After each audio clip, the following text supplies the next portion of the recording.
আজ ছিল আমাদের গ্যাংটকের চারপাশটা ঘুরে দেখার দিন। সকাল সকাল সাজুগুজু করে একদম রেডি হয়ে বেরিয়ে পড়েছি হোটেল থেকে, কিন্তু বেরিয়েই সেই একই দেখা, বৃষ্টি। তাই বেশি দেরি না করে এক কাপ গরম গরম চা আর বিস্কিট খেয়ে শুরু করলাম আমাদের যাত্রা। গ্যাংটকের সাধারণত যে 10 পয়েন্টস বা 7 পয়েন্টস হয়, সেগুলোর মধ্যে প্রথমে আমাদের পড়লো বাগথাক ওয়াটারফলস।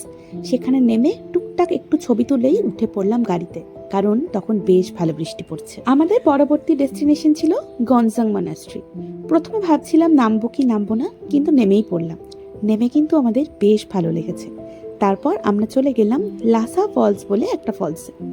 এত অপূর্ব জায়গাটা, আপনারা যদি কেউ গ্যাংটকের সাইট সিইং করেন অবশ্যই এই জায়গাটা ঘুরে দেখবেন। নিশ্চয়ই নিয়ে যায়, তবু একবার জানিয়ে রাখলাম। এরপর আমরা সোজা চলে গেলাম হিমালয়ান জুতে।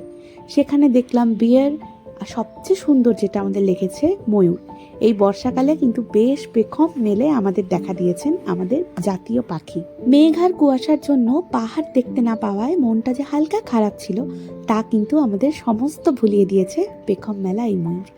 তারপর গণেশটকের সামনে গিয়ে আমরা খেলাম মোমো, ম্যাগি, আর তার সঙ্গে আমাদের প্রথমবার চেখে দেখা আলু মিমি।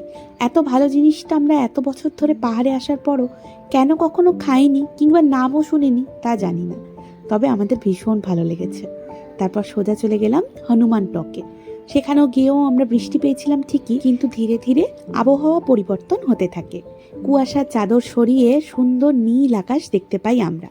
ততক্ষণে আমরা পৌঁছে গিয়েছি ইঞ্চি মোনাস্ট্রিতে। একদম চারপাশে পাহাড়ে ঘেরা শান্ত একটা মোনাস্ট্রি। পরবর্তী এবং আমাদের শেষ ডেস্টিনেশন বানঝাকরি ফলস।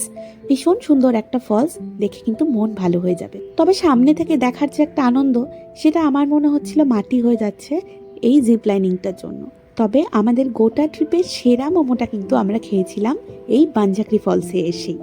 আর কি, ফিরে এলাম গ্যাংটক শহরে। দূর থেকে দেখতে পেলাম বরফ ঢাকা পাহাড়। দেখা যাক কাল ওখানেই যাই কিনা।